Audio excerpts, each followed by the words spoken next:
Yeah, lights on, screens up, here we go. Welcome to I Radish did it, Dijital. Joe, we got a Breaking down super! the plays, the pulls, the plans, straight from the floor of the battle arena. Oh, that's John!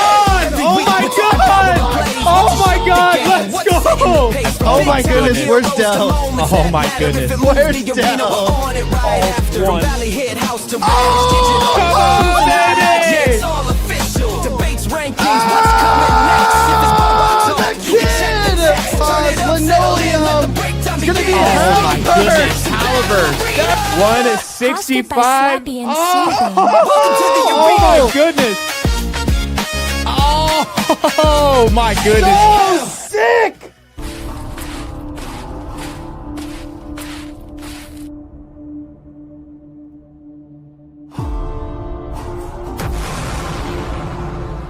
The name is Valley. A Valley hit house.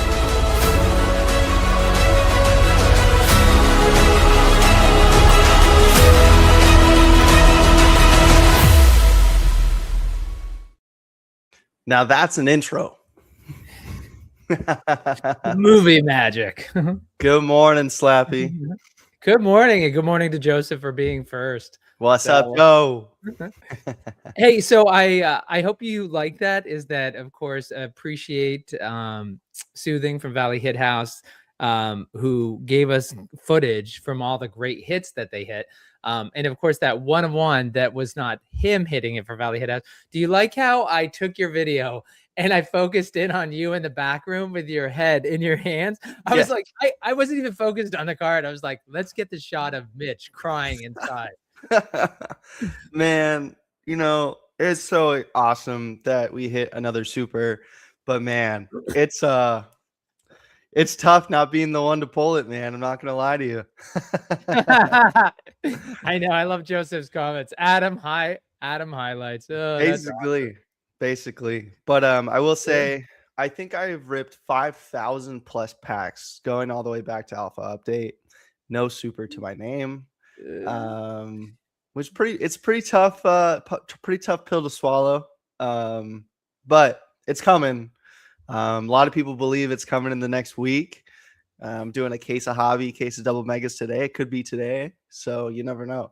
Do you know how funny it's going to be if Rue, who's doing Decked by KJ, her first official break on Thursday? Do you know how funny it's going to be if Rue hits a super on her? I've been texting her. I called her after the break on Saturday, and she was like, "I'm so sorry." She felt so bad. She was like, "Oh man, it's gotta hurt so bad." And I was like, "Yeah, it sucks. It sucks." And I was like, "I guarantee you're gonna hit one before me at this rate."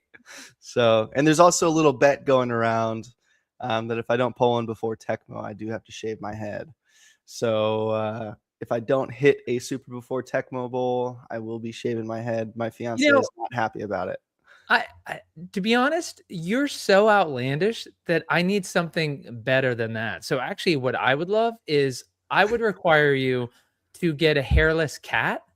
And so you would have to shave your head and have a hairless cat and continue to have that hairless cat on stream with you every time you break until you get a super. What in the world is that?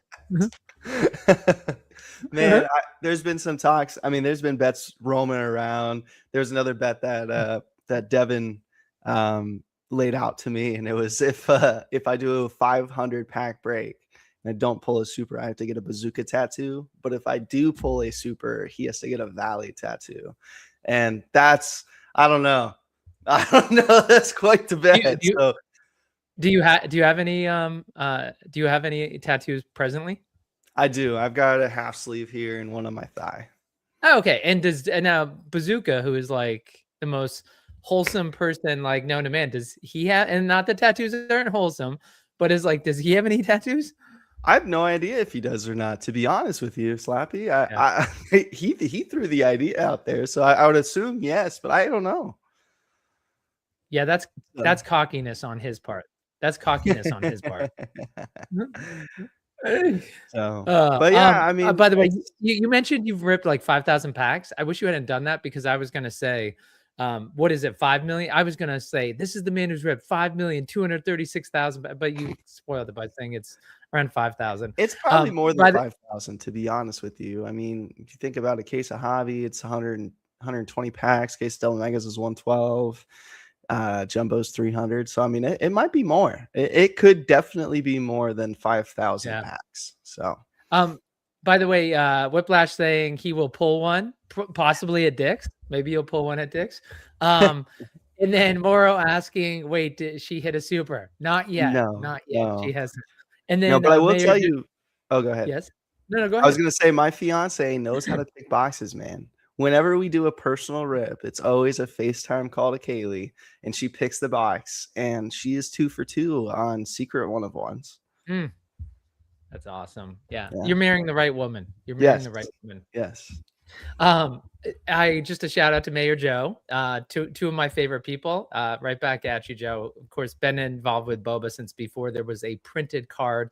And then good morning to Julio, who's in there, along with Card Shark Sniper. So just saying good morning, everybody. Thanks for joining us. We've got a lot that we want to talk about since last week, but I sent you, before we went live, is that Mitch was saying, like, what do you want to talk about? I'm like, I've got 15 things we can talk about.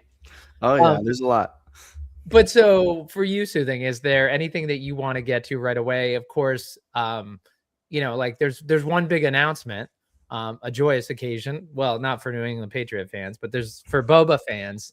And we learned last week, people are like, I don't care who wins. I'm just excited to get a chance at another box. Yeah, no, for sure. I mean, huge congratulations to the Seattle Seahawks.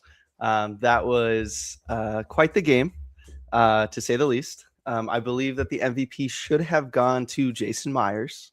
I will say 5 for 5 on field goals, didn't miss an extra point. That man was the MVP of that game. The game really, it didn't feel like a Super Bowl until the fourth quarter. That's when we started seeing the big plays happen. All of that stuff happened. It was very much a defensive game for the first 3 quarters. Mr. Draco threw for a sneaky 235 passing yards in the fourth quarter. That's the most ever by a quarterback in the Super Bowl. Wait, how much did he throw for in the fourth? 235 in the fourth quarter alone, and it was like the sneakiest 295 passing yards ever. But anyway, besides the point, that's not why we're here. We're not here to talk about the Super Bowl. We are here to talk about the championship box. And the championship box, of course, that drops on tomorrow, right, Slappy? Yeah, actually, I'm curious, like when it comes to the teleprompter, is that Soothing, can you see the teleprompter or no? I'm assuming it's only for the host. No, that's right. It would be right there on the screen. I love this new system. All right. So I will share what the announcement was. For folks watching us, appreciate everybody tuning in. We're talking about Bo Jackson Battle Arena.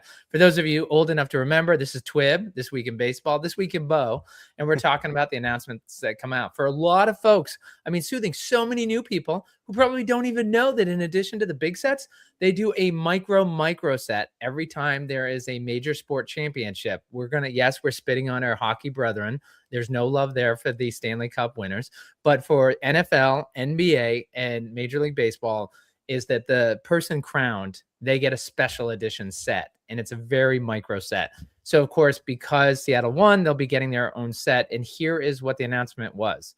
And this came in Discord, it's a social media app. And then the Bo Jackson Battle Arena team communicates a lot of information there. All right. They said Seattle World Champ boxes on sale Wednesday, everyone. All right. Congrats to the Seattle fans among us. Let's see. Let's get this going a little faster. We will do the Champions box sale the same way we did it for baseball. I like that you all had a chance to control your fate, and there was a code raffle for luck to play in. Seems like a good way to do it. 50% of the available supply will go up first come basis on Wednesday. Then 50% will sell via a code raffle, and if selected, you have 24 hours to buy. Any unused codes we will keep as prizes for live selling events, etc. Stay tuned for more details. These will print with Griffey, update, and ship around the same time. So we're looking at around July, August timeframe. And that was signed by Jeff. And he said, P.S. This timing to get on press will be the norm for those champ editions for the foreseeable future. The boxes sell once the winning team is crowned, and we let Frank and his team cook and make them great. Then they print next time we are on press with a set. So like LA boxes will print with the Tecmo, for example. PPS, we should have full details posted by Tuesday. That's today when we're filming this live. I like 2 p.m. Eastern for sales like this. So pencil that in for Wednesday with an alarm set if you want it. Max print run will be the same as it was for LA. Get in where you fit in. All right. So thoughts, Soothing, on that? Yeah, for sure. I mean, we kind of slid past it real quick. So let me just reiterate what you were saying before we read the announcement too. But for those of you that are new that do not realize what a champ box is what Slappy said. So anytime a team wins a major championship in a sport, whether it's basketball, baseball, football, so far that we've seen, they get a special box in celebration to that. So those special boxes, there is a championship box and there's an alt art box. And so we have heroes in the game already that are a part of the Seattle Seahawks. For instance, K9, which is inspired by Kenneth Walker. Barreler from Alpha, which is inspired by Cooper Kupp. And so people like that may be making their return in this box in a different form. They may have an alternate kind of art. But whoever ends up being the cover athlete of this box, which we don't know, I will make the small assumption, though, that it will be K9 because he was the Super Bowl MVP and he's already in the game, is that he will get an alternate art entirely, a full art type of card. So we've seen that with Shohei Ohtani with the LA Dodgers. We've seen that with Shai Shai Gilgeous-Alexander inspired in the OKC championship boxes, which is going to be really, really cool. And then there's usually a few other athletes put into that box. So my assumption would be, K9, possibly JSN, possibly Barreler making his return. I would love to see, Darnold get a card, which would be insane. I think there's some cool things with his name. You could do darn dash old and then something because he didn't really do much. It's a really, really cool set to celebrate the championship of teams and celebrate the success that is in sports. And with Bo Jackson Ballerina being so vested into the sports world and the TCG world, it's kind of that perfect kind of mix to celebrate. There's a lot of Seahawks fans in our community, so they're really, really excited for it. The Bears deserve one, even though they didn't win a championship, but we won't talk about that. Okay. They were the people's winner, of course. But yeah, it's a really cool set. I'm excited for it. They sell out quick. So make sure you decide if you're going to get an alt-art box or the championship box, and more details to come today from the team, just like you said. So we'll know a little bit more about it, but I went on that tangent, Slappy, and now I forgot what the question was you asked me. Well, no, I asked you your thoughts, and clearly you shared them. I do want to share, since we're talking about, folks have an idea of what we're talking about. For the Radish show that we do, What's It Worth, where people bring on their collection. Appreciate Reaper in the community. He brought in his collection. We broke it up into 3 different shows. One of them, which will be appearing, is he had on his Dodgers 24 World Series box collection. So it just, I'll be honest, Soothing, is that even though I have a collection of sealed, I don't have enough to rip. So I don't see these cards that often. And when I saw this hot dog, my first thought was like, wait a second, did he slip like a Pokemon card in here with like this collection? I'm like, wait, this is the wrong one. So this is a kanji hot dog. And that's right. Last year, I did not have one of these when I played in Apex Madness at the National Card Show. But so this is what a hot dog looks like. They're very valuable. They're good. In the past, they've been good for money tournaments. So that's another reason why people want it. But take a look at some of the alt art. So here's Showtime. This isn't going to be, so this is his fire card. This is his hex card. This is his ice card and steel card. But wait do you see the alt art. So this thing is just, it was interesting on What's It Worth when we were talking about it. And of course, you just don't see sales of this at all. And it was a very emotional response for some of us watching this because, I mean, this is Soothing to possess this card. Like I would overpay for this, and it's not overpaying, right? Because it's what it's worth. But like, I mean, how much Soothing? Like, say you had the money. Say you're like, all right, I'm going to liquidate some stuff. If you had to buy this, like your fiance needs medicine, and the only way you can, oh no, she needs medicine, and the only way you can get the medicine is someone's like, you have to procure this card, and so you have to save some money for the other medicine she's going to need. So how much money, like when you're looking at this, what's your offer to the person who holds this card? Like what ballpark? That's quite the situation you're putting me in there. Because I would spend any amount of money to get the medicine I need for my fiance. I know. I'm trying to think of, like, you're limited. Like, obviously, but I will say this card. I mean, listen, there's the hex version out there.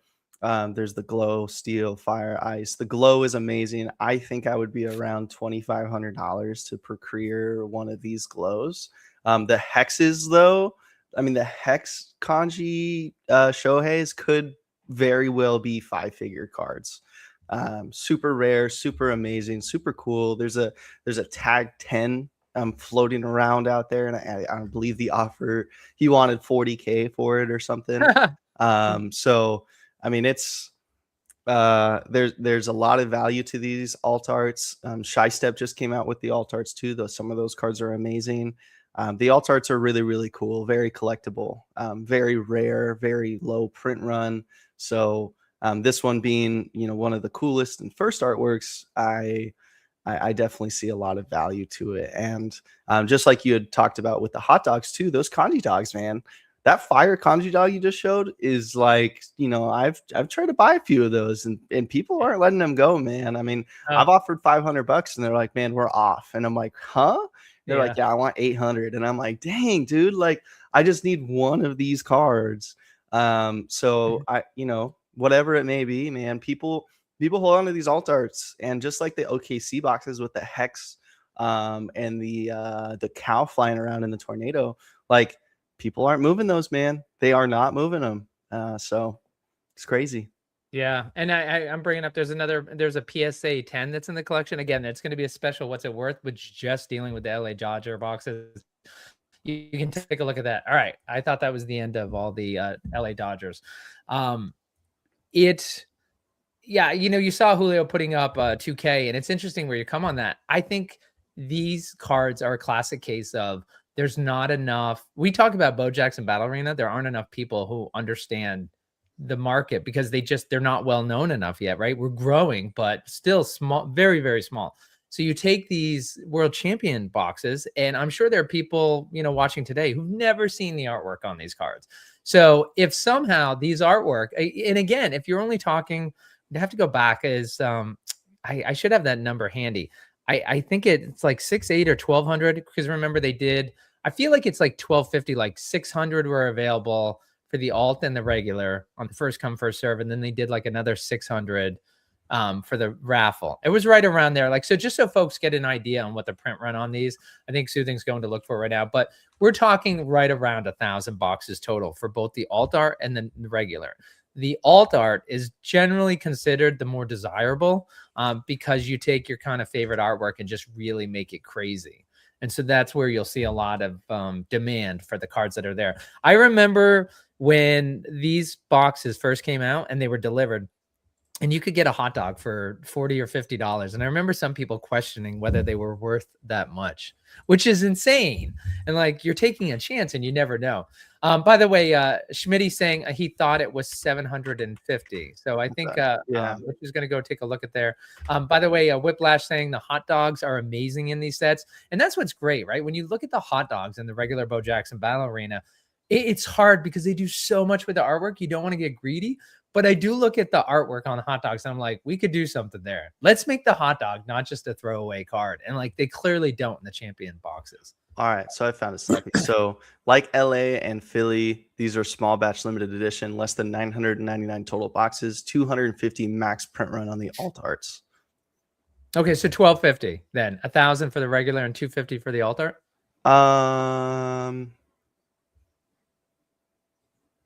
I don't know if that number can. Yes, I believe so. Yes, I don't know if that number includes that though. Yeah, I mean, Card Shark Sniper is saying the regular was 750. Yeah, I think that's what it is.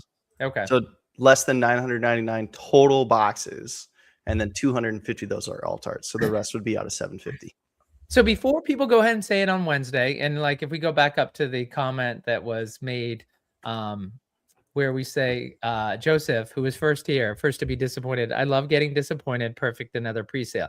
I did speak with a community member about this, where they're saying you can't do it this way. The first come, first serve. It's not fair. And I love that Frenchie, the co-founder of Bo Jackson Battle Arena, has taken this tack where half is available for first come, first serve, and half is completely random. For some of us who love the thrill of the hunt, is like, I mean, first of all, just setting your alarm. I mean, how many people desperately want this box? I'm like, crap, it's like 2:30 Eastern. I missed it. So it will sell out in 2 seconds. It'll be about a 2-second sellout. But you know, even doing things like the old, for folks who did blockchain in the old blockchain days, is like you actually have your phone like with an Ethernet adapter and hardwired in your phone so that you get that millisecond like increase. There's a lot of things that you want to do as like tricks to make sure you're there. The Bo Jackson battle team uses shop. So you want to make sure your shop account set up. You don't have two-step verification, because once you put it in your cart, it is not verified. It's not confirmed that you have it. It's not until the sale goes through.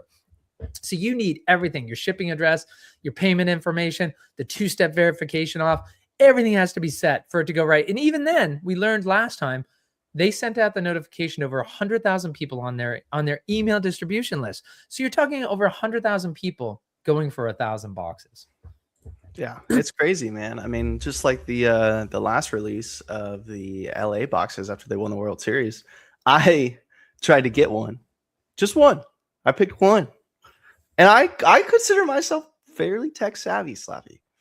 Okay, fairly tech savvy, and I missed it. So like, it's one of those things, man. You gotta be quick. Gotta be quicker than that, big guy. Gotta be quicker than that, and you know, it's fun though. I love the way that it's done too, because for those people that aren't able to be quick or have the availability to be there right at 11:59, they have another chance. And I think that was really smart by the team, giving everybody an opportunity to do it. And then of course, if there's unused coupons that go out, then you know they're going to use them for events and for other things. So it's like a third opportunity to get a champ box. Hey, can we pause right here and give you credit, because you pronounced coupon correctly. So just want to give you the applause you deserve instead of coupon. Like, yeah, okay. Well, okay, yeah. I mean, sure, yeah. Coupon. yeah, right. It sounds as dumb in your head as it does to mine. Thank you. By the way, I do want to point out Card Shark Sniper coming in correction. Alt was 250, regular was 99. I found the Frenchie announcement. I just want to say, I did call out 1250 as the number, and and not because, hey, I was right, but when you get to be my age and your memory sucks, the fact that you can remember anything correctly, I will take applause for that. So the key thing is, you know, whether it's 1250 or 1,000, and it's going to be, it's very rare. It's extremely rare. It's going to be almost impossible to get. The funny thing is, when you look at the prices on those, Soothing, based on how rare how limited they are, how hard they are to get, you know, you're kind of used to Bo Jackson Battle Project after a while, right? It's 2x, 3x, you know, 4x, 10x. And these actually don't go crazy. Like, they're generally like 2x. So the funny thing is, everybody wants to get it, but the price on these boxes, and I don't know if it's always going to be that way, because again, how many Seattle Superhawk fans are there? Like, I mean, C-Town can only buy so many of these. And then, you know, everybody else just wants it for the artwork, for the cards, for the power, for the hot dogs. But do you think it'll ever change? I mean, if anything should be 10x, these should be, because of the demand and the scarcity of them. Yeah, for sure. I mean, I will say that like immediately after sale, they are 2x. Like there's no gradual increase. I think like the alt art boxes I think they are going to continue to raise in price. I mean, if someone is holding on to an original LA Dodgers, the first World Championship that they won, alt art box right now, I mean, that could very well sell for 4 or 5x. But it's about holding, you know, and you know, these they aren't like in the grand scheme of things at the pre-sale, these are not crazy expensive. Now they're still, you know, couple $100, $200, $300, $400, but in the grand scheme of Bo Jackson Battle Arena, these are a smaller, cheaper box in theory, but they are a hold if you get them. Now, I believe in ripping, so I will be ripping with them if I get them. But either way, I think it is a hold if you plan on holding sealed product, like a lot of people do. But at the end of the day, it is, to your point, there is only so many Seattle Seahawks fans, right? And so it's a little bit more niche of a who's going to be the buyer of this, who's going to buy the Seattle Seahawks championship box, who's going to buy the OKC Thunder championship box. Like that's one of those things. So that's all I'll say on that piece. But yeah, all right, you got the price guide up. Let's do it. Prove me wrong. Yeah. No. Just bring up the Radish price guide because, let's go ahead and take a look at this. Of course, it scrapes all the data from eBay. This is the final sale price, not the listed sale price, but what actually was agreed upon. So the Philly World Champion Alt Art Box 2025 for the Super Bowl champions last year, those are selling for $600. The Alt Art boxes. The regular box is selling for $450, and again, those sold within the last week. The OKC World Champion box, the last NBA champions. And of course, those boxes have only been available for a couple of weeks. Those are at $420. So again, and I think the price was, I know it wasn't 210 or lower. So that's not even 2x. And that's kind of my point. OKC was 185 and 245. Was it? Yeah. Wow. I can't remember a box going for 185. That's great. All right. Let me ask you quick then, Soothing, since you have the numbers. What was the Philly? What was the champion box? And what was the Alt Art box? Ooh, the price. Hold on. That's crazy that you know the OKC, right? Is it because you had the announcement pulled up? Yeah. That's why Yeah. I was like, does he know the numbers? I mean, is he the biggest Oklahoma Thunder fan in the world? He's like, I had my $185 saved up. I knew exactly what it was. Eagles championship box. Oh, this is interesting. So the Eagles championship box was 999 of the battle foils and 350 alt arts. So that changed. And then same price there, 185 battle foil, 245 alt art. Okay. So you are looking at the 185 for the Philly. So you're looking at about 2.5x. I mean, and that's what's crazy about Bo Jackson Battle Arena. When you look at something like this, you're like, why is it only 2.5x? Like, that's ridiculous. Yeah. But when you look at the demand, it's kind of something. And let's look, just if we go down, of course, the one that started it all, the LA World Champion boxes, that was back in November. That sold for $675. The Alt Art box sold for $700 right after National this past year. So it'd be interesting to see if the World Champion boxes, if the $675, that came right before the Ken Griffey set was released. So it's interesting is if you had to look, I mean, what do you think, Soothing? You think that price has gone up, or do you think there was a little bit of hype there and it's come back down? No, I think it's gone up. I think it's going to go up. Well, there you go. There's one on for $2,500. I mean, all it takes is one purchase to set a market. So let's say that box right there sells for $2,000. Well, there's the market, right? So, but I will say, I think that those ones right now in the current atmosphere of Bo Jackson Battle Arena, those ones right there, those original LA alt boxes of the championship boxes, those are like the first place, right? In my opinion. And then the Philly and the OKC boxes fall there afterwards. But until a team like the Chicago Cubs, the Chicago Bulls, the Chicago Bears win a championship, I don't think we'll see someone crowned as the top chase. There's no bias, of course, there. No bias at all. But yeah, I mean, dude, the championship boxes are so cool. They're so collectible. And, for the people who are a fan of the team that wins is just like a whole nother thing.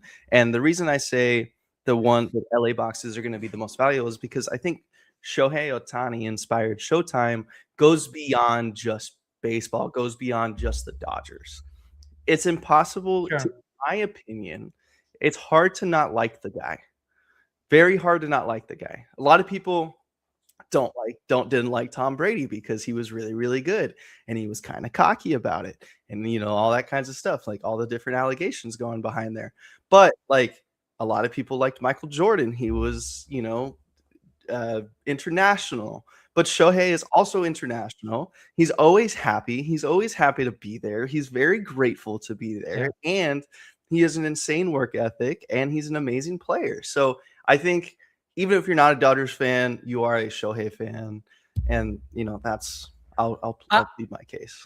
I will say one thing, because I agree, he's easy to like. He's a nice guy, and like, he takes his gambling losses easily. And no, I'm teasing, but I will say, based on the Dodgers, how much they're spending and picking up people like Kyle Tucker and just continue to spend after spend after spend. I will say, we'll see, like this third Dodgers box that they're going to have to do at the end of this year is like, I will say I actually think it'll start hurting the boxes. If they win this next World Series, there's something about when you think about, the Yankees and they three-peated, and before that, I think Oakland was the last team to three-peat before that. And it wasn't like the Yankees were starting to be like, oh, are they buying it? Is it money? But it was hard because they had their core four, right? They brought up Jeter and Pettit and Posada, Bernie Williams. So they had all this homegrown talent. So you can't really make the argument that bringing in Scott Brocious and Charlie Hayes were like, they were blowing money on superstars. But I think that this community is like, if it's just a corporation buying championships, I will say, we'll see if there's two more Dodger champions in a row. I think it lessens first of all, it'll lessen, like, if you keep repeating the Dodgers, right? It becomes like, why do I need this Dodger box? I can get one 2 years later. And all of a sudden you're quadrupling the product. Now it might be a different year, but it's 4 times as many Dodger boxes. So I'd say that's the only risk about that. Hey, a couple of folks have been mentioning some stuff in here that I just want to get your comment on. And it's definitely one thing that I've thought about. Like, I'm a big Olympics fan. So of course, Schmitty's saying, love to see a World Baseball Classic box or an Olympic box. And the World Baseball Classic, it's funny, baseball is my number one sport. I would rather see Olympic more than World Baseball Classic, because I kind of feel like we catch baseball players in the set already. I would still love it and get it. But the Olympic box, I really wish we'd do an Olympic box. Yeah, I mean, the Olympic box would be really cool, right? I mean, the Olympics are, you've got the winter every 2 years and the summer every 2 years. So the print run on those would be less, and they would only come out every 24 months. So I really like the idea of an Olympic box. You could even do it as an every 4-year thing. But of course, right. I'm sure that these are things that the team is thinking about doing. An Olympic box would be amazing. I also think a World Cup box would absolutely blow this thing out of the water. I think a Messi card or a Ronaldo card or a Ronaldinho card or a Pele card, like there's so many different things that they can do, and that's what's so awesome about the like ethos of Bo Jackson Ballerina, is that it's all based in sports, and there's no specific sport that we're based in. There's already tennis, there's already hockey, right. There's already Olympic swimming, there's football, basketball, baseball, all of that stuff. Like, there's so many different ways to go about it, that it's just like endless ideas, right? And so it's just about how to bring those out. And we want everything right now. Right now, we want everything right now. But I think the team is really, really good about like slowly releasing things that we really, really want to keep that hype train going and to keep the product growing. But yeah, I mean, X Games would be cool too, like what Card Shark Sniper said. I would love to see Shaun White in there. That would be super, super cool. But there's athletes that are Olympic athletes, like even Simone Biles, right? Like she is way bigger than the Olympics now. Like, she is a public figure, Simone Biles. And so there's so many different routes to go, so many different amazing athletes to get in the game. It's just time, I think. I mean, of course, we have our set schedule right now. We've got Griffey, and then we've got Tecmo, and then we've got Griffey Update, and then we'll have the new cover athletes. So it's about finding the time to fit that in. Jeez, you almost sound like you're part of the team already. By the way, no, oh my gosh, I like to consider myself an ambassador of it because I am a breaker. So by no means am I a part of the team, but I do believe what they're doing is good for the game. And Card Shark Sniper saying, I think college champ boxes would be awesome. Would love to see more college. And of course, for some folks who aren't familiar, that there is a Sandstorm edition. They did it as a test run. They did it with they're based out of South Carolina, so they did it with the University of South Carolina. It was a limited edition. There was great demand for it, so they definitely see a lane for that. But as Soothing mentioned, it just is finding the lane for that. And by the way, Julio saying, yes, World Cup is genius. I know that Petrarca desperately wants the crossover in Europe, so he would love to see World Cup. All right, and let's see, Phelps swimming through an, oh my gosh, Phelps swimming through card sharks, Phelps swimming through an ice weapon, card or fire. Yeah, I mean, cool. Michael Phelps is, we don't talk about him enough when we talk about Tiger Woods or Michael Jordan being cover athlete. Like, to get Michael Phelps would just be amazing. Yeah. And by the way, Julio, thanks for the compliment. You guys are the original founders of BoBA. Is that appreciate you guys always coming here into the community and letting us talk. And I love, by the way, Soothing, I love the conversation this morning. Love everybody who's in here already. And I do want to say, you mentioned you are a breaker, so you're like an ambassador. So let me go ahead and I want to share, let's see, a comment that was made. Frenchie came in and he talked about what makes a good breaker. And let me add this to the stage. So Frenchie said, an honest assessment of how good you are at the entertainment process is important too. And this was generally speaking about breakers. In my observation and based qualitative and quantitative data we have gathered, breaks require a higher entertainment score. Single shows are much less dependent. You just need to know the cards and have the inventory that people request, but you don't have to be nearly as much of a showman to be successful with singles. The cards do the work of entertaining in single shows. The cards do that in breaks too when the packs start ripping, but at the bidding, but all the bidding happens with no cards on the table. So the streamer has to entertain. And I wanted to bring this up for a couple of reasons, Soothing, is that there are a lot of folks who don't go into the Discord where the team actually communicates a lot. And there's a lot of us who can't be in the Discord 24 hours a day. So I just want to cover some of the comments from the team that are going on. So it's interesting, Frenchie, like, since obviously Valley Hit House, you're a breaker, I thought it was great to bring this up. And I think it's interesting that people misunderstand Frenchie all the time. Frenchie loves breakers, but people think that in terms of the breakers, people can see it. The breakers are no different than the face of the community. There's good breakers, there's bad breakers. There's bad habits, there's good habits.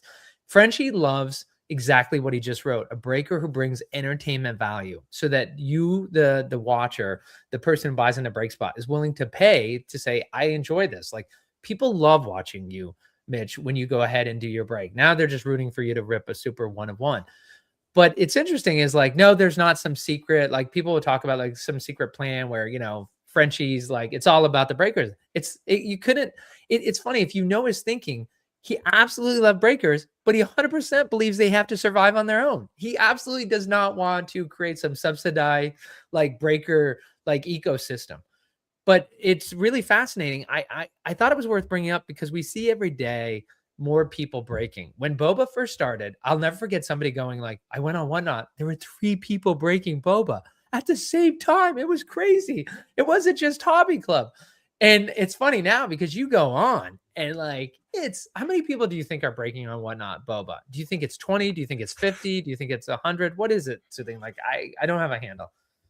There's been days when I went to check to see how many shows are on, and I've hit 30. Yeah. Where I count how many people are breaking it. At the same time, or just shows scheduled? In a day, 30 different shows breaking BoBA. So how many do you think we have then? Does that mean it's 50, 60? It's my thing. Okay, so do you consider yourself a breaker if you break once a week? Do you consider yourself a breaker if you break twice a week? Right. So like that, there's a little bit of that to an extent, right? But if we're counting people that just have broken one time in their entire lifetime, we're over 100, maybe close to. I mean, Julio says 300. I mean, Julio's always hanging around, so Julio might have a better idea than me, man. I love seeing Julio in our shows, man. He's an awesome hype man. Him and there's another guy in the community called Mikey MLK, super awesome hype people. Joe Bohu being one of them. Joe says 50 plus. I think 50 plus is a good number for like consistent breakers, of people that are breaking at least once a week on a consistent basis.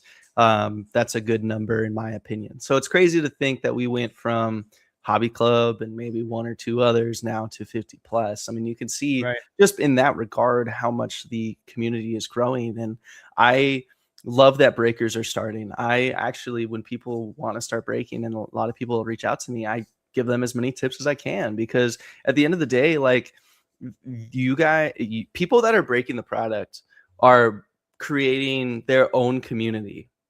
And so that community is growing into Bo Jackson Battle Arena. So in that regard, you have like them building more people loving this product, and those people flow into other streams. And so I'll always be a fan of people starting to break. I mean, yes, it's always competition, right? In a sense of a breaker, but I'm always that person that's willing to help. And I love seeing new people break, and I'll always go in and try to support if I can. Really happy for like Rue, who's starting to break as well. But yeah, I mean, there's a lot of breakers out there, and you got to be good and you got to stand out, man. If you really want to make it, you got to stand out. And this is the story that I always tell, is like when I looked at Adam and I said, we're going to do Bo Jackson Battle Arena instead of sports cards, I was like, we're dressing up in hot dogs. And he looked at me and he was like, what the, and I was like, yeah, we're dressing up as hot dogs, Adam. I don't care. And obviously that's now become our ethos, is costumes and themed breaks. And I think people really enjoy it, and I enjoy it, and we have fun making the themes. And you know what? Your fiance thanks you, because when it comes to Halloween, is her costume is now tax deductible. By the way, is that Joseph saying there's a brand new breaker that is going to incorporate live music, the Basement Studio, the Basement Studio. Is that I wasn't aware of that. Like, that's really cool, adding live music into it. But I'm glad you kind of commented on that, Soothing, is that I think for folks thinking about getting into it, because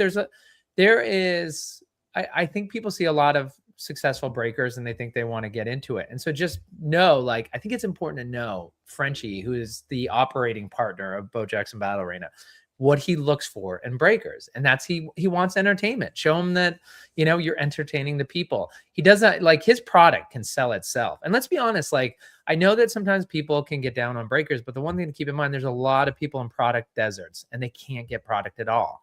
And so this is one way to get it. You can say, like, well, they're taking all the product. It's like, well, no, like, if you're in this remote area and the products across the country is like, I know, like, Seth that mainly breaks. He has family up and down the Northeast corridor. So when a new set comes out, Seth has them spread out across the Northeast, and then he goes ahead and gets the product. So he's working hard to get that product. You're in rural Idaho, is like, there's a chance that, you can come into his break to get it. All right. Well, I don't want to get too much into breaks, but one more thing I did want to talk about with the breaks. There was one other issue that came up, Soothing, and like, let's not go into names, but just because we should address it. It happened in the community. My tolerance, Frenchie put this announcement out. My tolerance for noise spillover from breaks could not be lower than it is. I'm a fan of breaks done well, but if they are resulting in spillover like this, you're doing it wrong, and I need to find somewhere else to do it. And so I don't want to get into names, but it's important. Like, I want the community to know they can come here and find out everything that happened this week in Bo Jackson Battle Arena. But there was a breaker that was in there, and I was not part of it. But what people were commenting on is that family members of the person running the break were bidding on spots. I believe that was the issue that people brought up. And then it turned into this conversation is like, can family members of breakers not bid on the spots? And, you had, I think it was Pegasus who came in, or no, it was Penguin who came in and said that, no, like, one of the sacrifices we have to make as breakers is that you cannot bid on product. Your family cannot bid on product. Your friends cannot bid on product, which is interesting when you said friends. I mean, technically, Soothing, like, you're not going to have anybody in your breaks if your friends can't bid on it, because I think you'd consider most of the people in this chat and in the community your friend. So that might have gone a little bit too far. But am I right? Is like that was the issue, is people felt like there was a shill bidder, like there was somebody in there who was bidding spots up. Yeah, for sure. I mean, I put a message in chat too, and people like my mom and my stepmother and my stepfather, they've wanted to support my streams, and I've always told them, like, if you want to support, just watch. And that helps the algorithm even when it comes to people in your stream and all that kinds of stuff. But I don't want to see Mama Soothing bidding on a spot or Mrs. Soothing bidding on a spot. I never want to see that. That's not good optics. But I will say one thing about friends. I have had friends that I talk to and I don't tell them what I do for work. And they randomly find my stream. And it's such a cool experience for me that, like, some random person that I'm friends with in the real world is like, Right. yo, is that Mitch? And I'm like, yo, what's up, dog? And like, that's cool. But like, there's a fine line of like, hey, come into my stream and bid on spots versus it's natural and it's organic. And you just have to be really careful about that from a breaker, because Whatnot is built on trust. It is built on what you give out to the community and what you provide. And if you're providing something that even in a small sense may seem problematic, it's not going to be a good luck. And it's just really not going to make your buyers enjoy what you're trying to provide to them. And so, it's tough, man, because the person who was a part of the situation actually reached out to me. I wasn't even in the break, but he reached out to me and he apologized. And I don't know the full story. I wasn't there, but just think about it from a buyer's perspective and what the buyers are seeing and what they're looking at. It's like that's your customer, man. I mean, it's more than just someone bidding on a spot in a break. They are your customer, and you deserve to give them a good service. Well, and I'm glad you brought that up, that they reached out, because I think the important thing is a hallmark of the community. And what we don't want to see happen in our community is when mistakes are made, is people pounce and there's no forgiveness. Now, I'm not speaking to the BoBA team. I'm talking about us as human beings, is that give grace just like you expect grace for yourself. I don't think I think from what I was reading, it was a misunderstanding of the culture. It wasn't intentional, the way it was done. Of course, we can't know that for sure.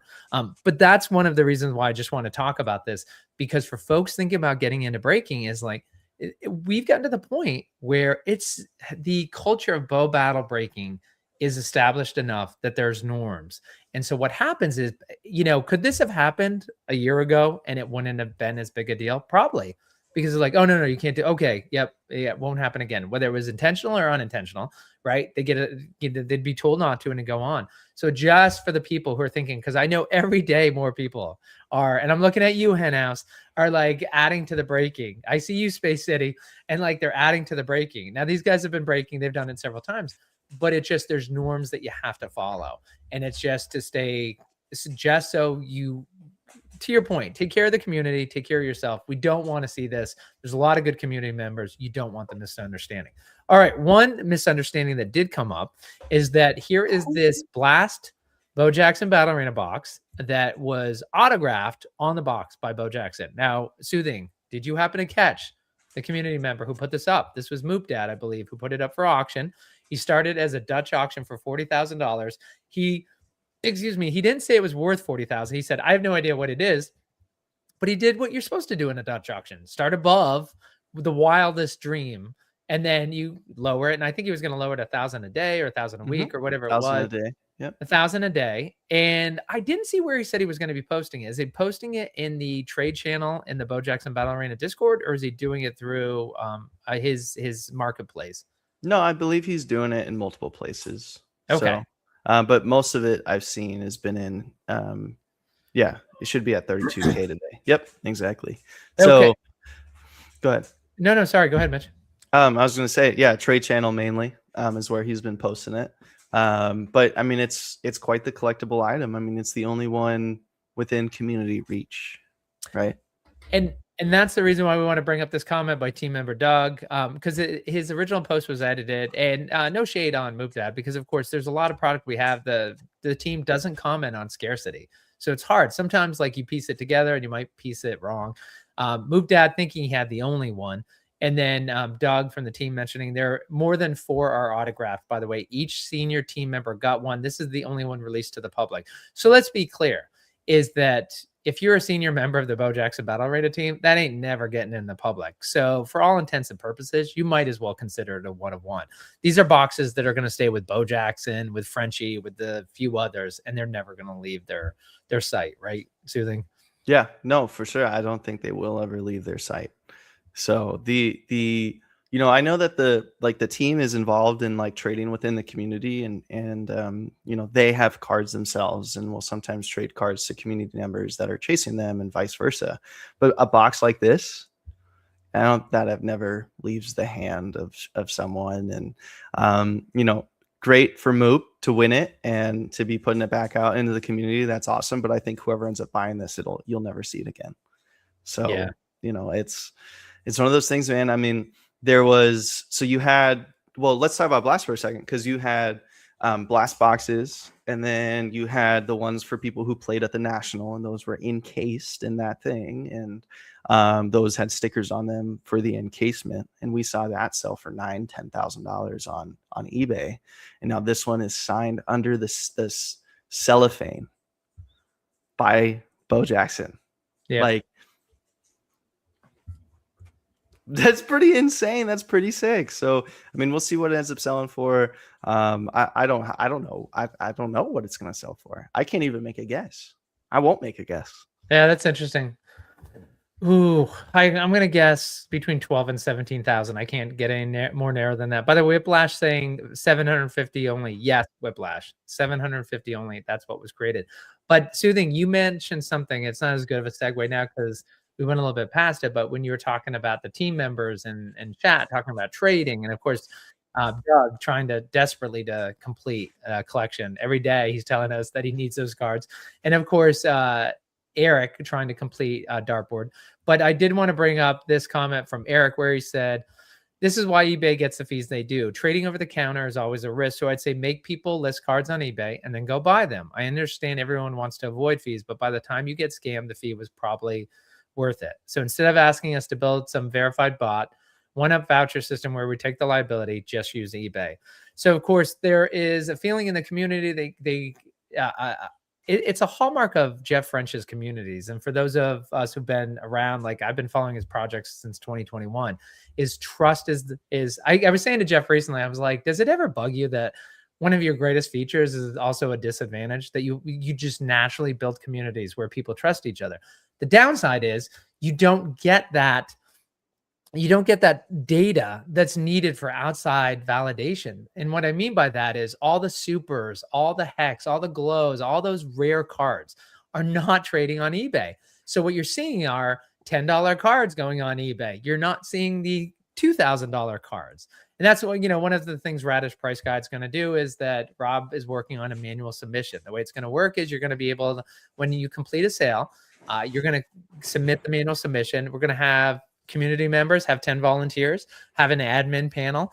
And so basically you have to know somebody who's part of the trade, or you got to do a little investigation, but we're going to actually vet it with a human to figure out if it was legit, to get that data. So at least through the Radish Price Guide, you're going to be able to see it. But again, it goes back to if the community always trades things peer-to-peer, then they don't get that. More eyes will not see this on eBay. Like, whoa, what happened to that sale? And the other thing is you can't expect Bo Jackson Battle Arena to come up with that verification system.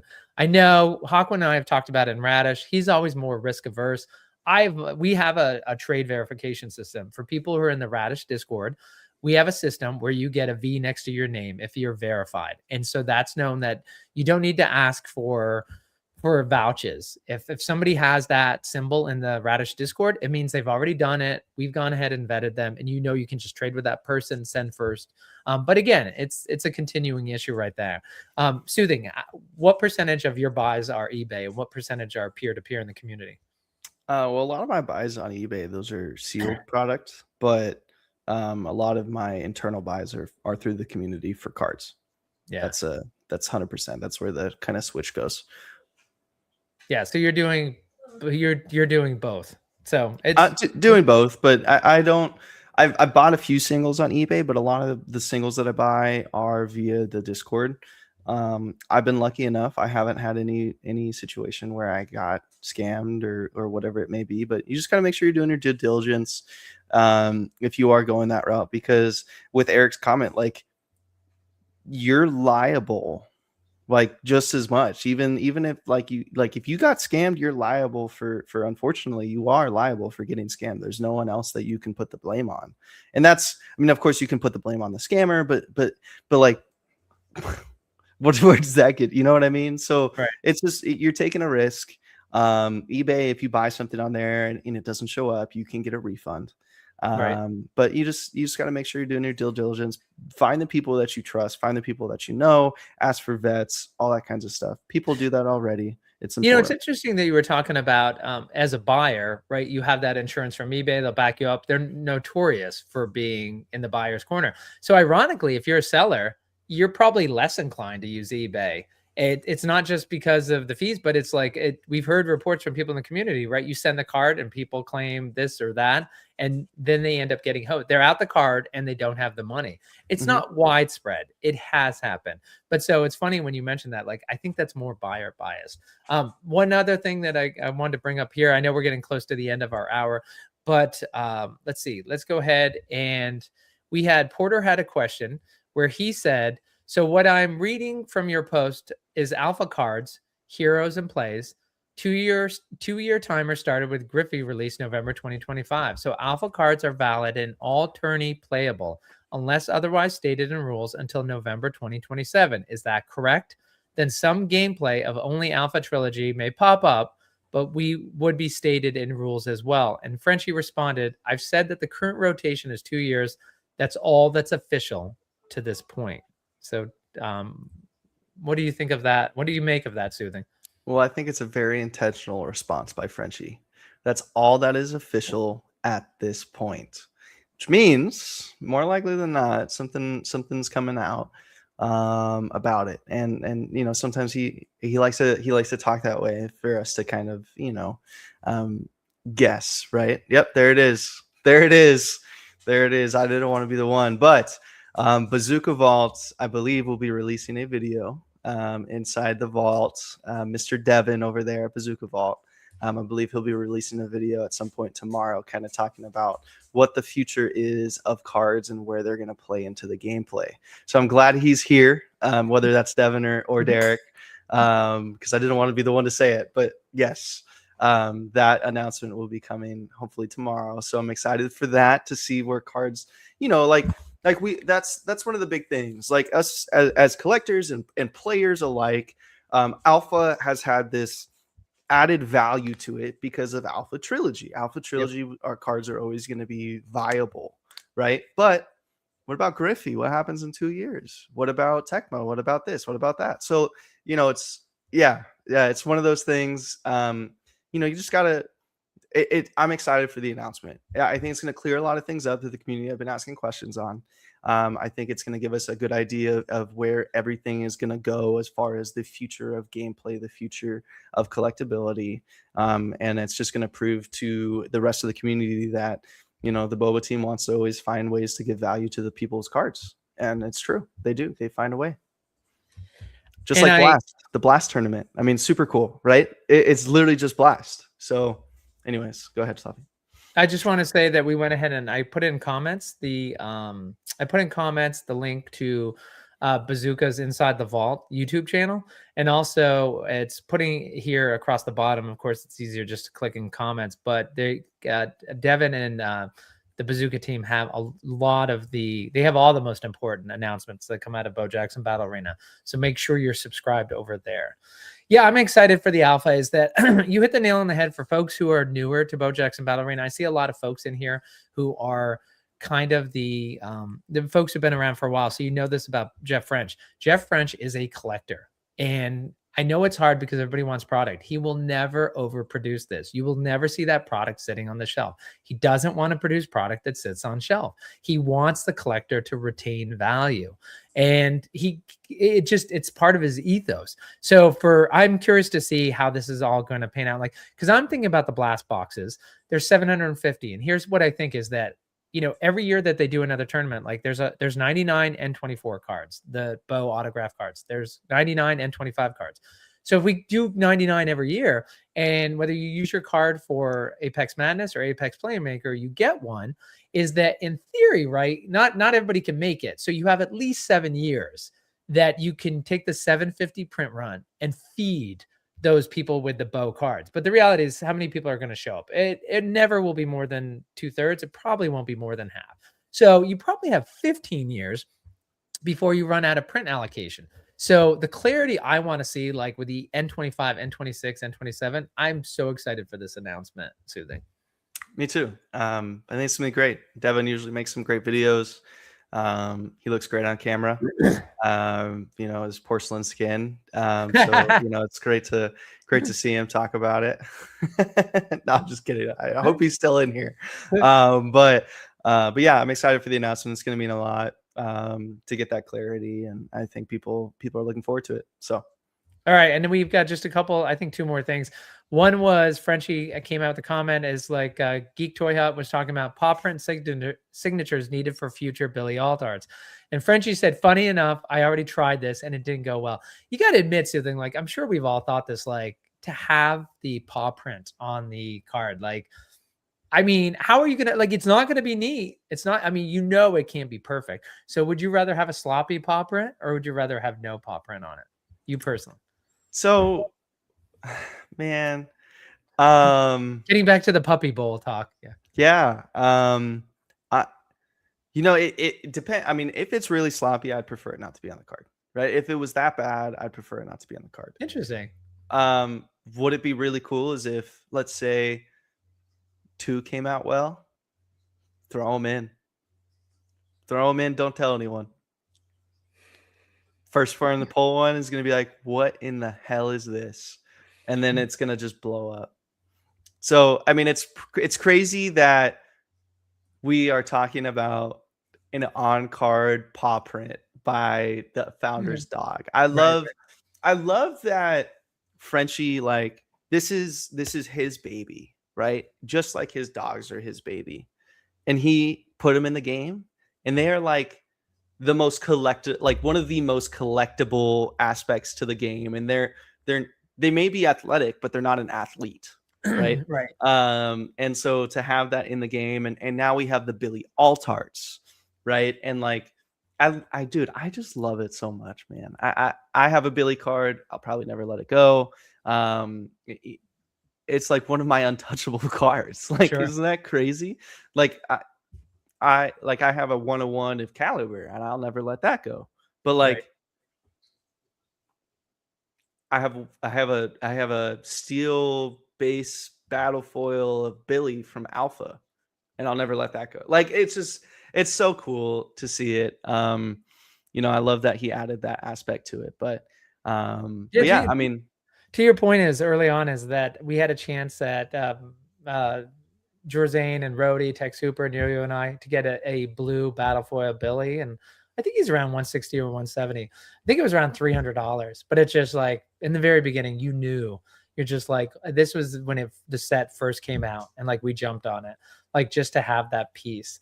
It is interesting. Card Shark Sniper saying, I think a sloppy paw print would be a chase for a lot of people. A paw print with some ink run would be like a Maker's Mark bottle with wax runs.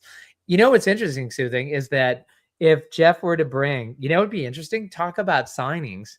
Jeff brings CJ or Billy to National, and he does an auto session. So all of us who have these non-auto, well, they're all non-auto, all of us who have our Billy or CJ cards, imagine the dog right at the table, and Jeff's just got his hand right there. You slip the card up, and Jeff's like, womp, womp, womp, womp. It's like, I mean, an auto signing, but like, actually, can you imagine at the National Card Show, like up there, and like, oh my God, it's 2 below Bo. But can you imagine everybody's like, wait, Bo's here, and like, there's your Bo, like get Bo to have Billy's hand and like doing the autos, and like the Billy Bo auto, like having Bo take Billy's hand and do it on you, like with that, like you don't want a sloppy auto. If Bo was the one taking Billy's hand and doing it, would you want it then?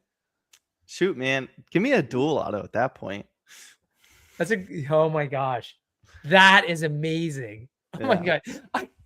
Although I don't know, like poor Bo. Like Bo, you're gonna sign a card and you're gonna sign it with a four-legged animal. I mean, Billy and CJ, they have both proceeded, right? They have both Yeah. ascended into legendary status within the Bo Jackson Battle Arena community. So, I mean, yes, we joke about it, but people would be excited for it. I mean, shoot, man, I don't know how long that line would be, but I think it would be kind of long. I would love that. But yeah, I mean, I'm a big pet guy. I have 2 dogs myself, and I will soon start my campaign to get them in the game as well. No, I'm just kidding. But I do have 2 dogs as well. So I mean, yeah, I would love that. Would be super cool. I'd want to make sure Billy's okay doing it. Of course, talk to his lawyer, all that kinds of stuff. Make sure that it's within his contract within the game. And I love your reverse psychology. I'm not asking him to be in. No, I'm only kidding. Wink, wink. All right, last bit of news, and of course this happened right after we went off last week. This is this week in Bo Jackson. We're talking, this is Soothing and Slappy Whyte. We're talking about everything that happened in Bo Jackson Battle Arena last week. And of course, this seems like eons ago, the Star City game sale. It seems like it was longer than 6 days ago, dude. It's like, so this was, they had a group of blasters and they said they were going to sell a half at $45. The other half they were going to sell at quote market rate. So the $45, of course, that's just $5 more than Dick's, which is $39.99. Dick's is almost completely obliterated. There might be a few pockets here and there. So to get it at $45, when the average eBay price was around $56 to $59, was definitely a good deal. And that sold out in about 20 minutes. Now, I know the team looked at it. They said, listen, blasters are an impulse buy. That's something near the register you just pick up. Hobbies understand double megas, why those sell out. Just you look at all the hits. Blasters, I mean, it's a crapshoot, and it's just a impulse buy. And I don't think, I was wrong. I thought that half the allocation for 45 would sell out in 5 minutes. It took, I think, 20 minutes. There's still some allocation that's left there. And I know the last couple of eBays sales for the blaster box for Griffey were $59, then $56.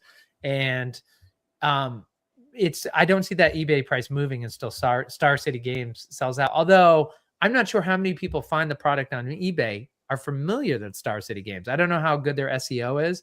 So when you search for a Griffey product, Star City Games is going to be up there because people might just be going to eBay, right? Why else would a sale for $59 have happened yesterday? You could just get it from Star City Games and just have them send it that way. But any thoughts about the blaster sale before we wrap it up? I mean, blasters can be kind of hitters, dude. I'm not gonna lie. I've opened a few blasters personally, and one of them I had a great grandma's linoleum hex warden, 185 power. So like, they exist, man. There's some good ones out there. But yeah, I mean, Star City Games doing the sale is awesome for the community, for those people who didn't get a pre-sale or couldn't get in or can't find something locally. You're only paying $5 above for a blaster. Blasters make great gifts. I actually gifted a blaster to my future brother-in-law for Christmas, and I gave one to one of my fiance's coworkers' kids, just to get people involved. I mean, blasters are awesome. I think it's that low entry point to get you to open the cards. And if it's your first time ever opening them, I mean, you're looking at these cards, and if you're a sports fan, you're like, oh dude, this is so sick. Who is this? And you're trying to think about it, looking at all the details, oh, Cupid, who's Cupid? You're like, oh, that's the worst quarterback in the NFC North. Sorry. If you guys didn't know, I'm a Bears fan. But yeah, I mean, I think it's awesome that they're able to do that. And yeah, I do the fact that it didn't sell out in 20 minutes, or that it did take 20 minutes to sell out. I think it makes sense because a lot of people look at hobby boxes being the creme de la creme, and megas being creme de la creme because that's what you see on on breaks a lot. Blasters you don't see as often, and so with the blasters, I will say it makes sense that it was out for 20 minutes, but people are going to hit some bangers out of those blasters.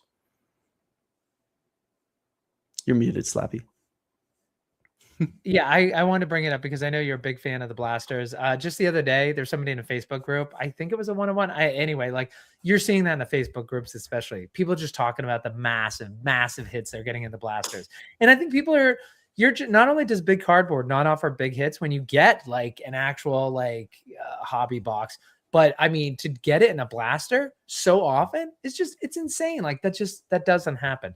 Yeah, where did the Bo 1 of 1 Alpha come from again, Slappy? Just quick reminder, what box did it come from? I think it was a blaster. So I mean, there's heat, man. Oh, all right. Real quick is that, of course, it wouldn't without. Got BoBA cards? Don't guess the price. Look up their value now at radishpriceguide.com. All right. So one thing that I just want to take a look at really quick is, let's go ahead and share.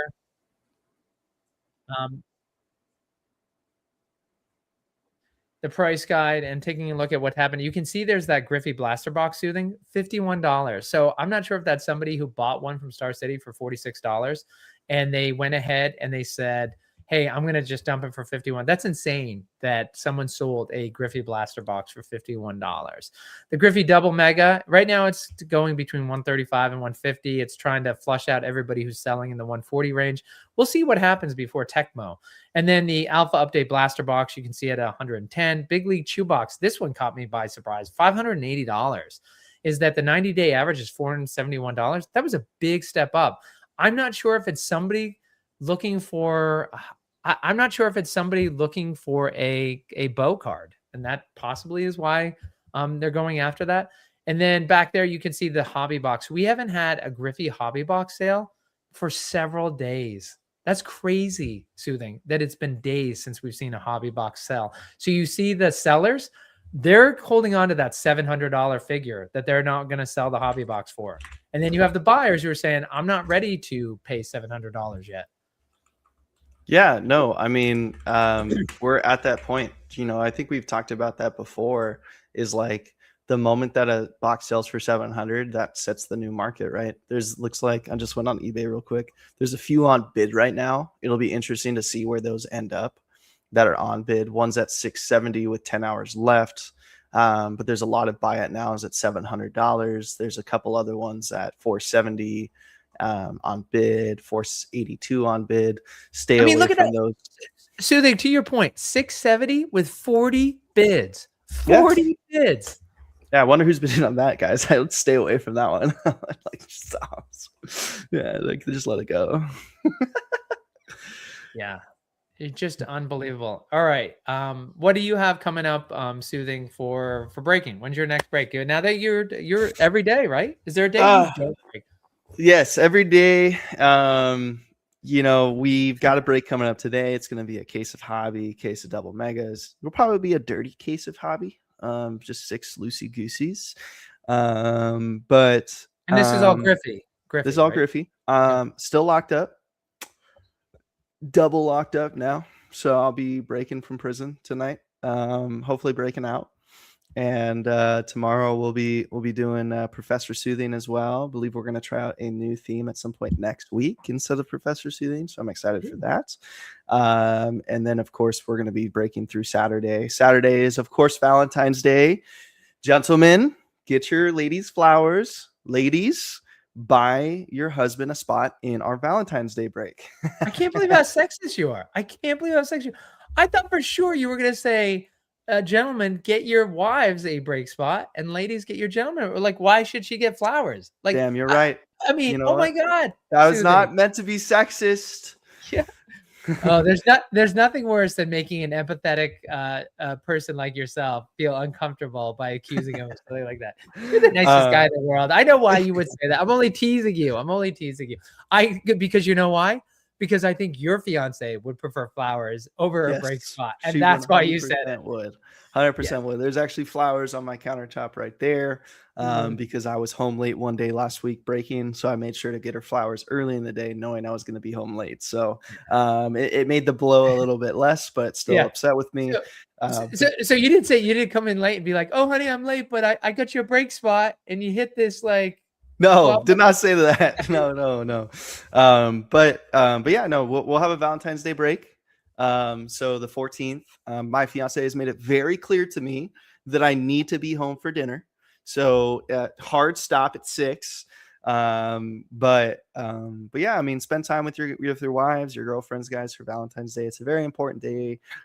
It's a very important day to them, whether we think it's important or not. It is a very important day to them.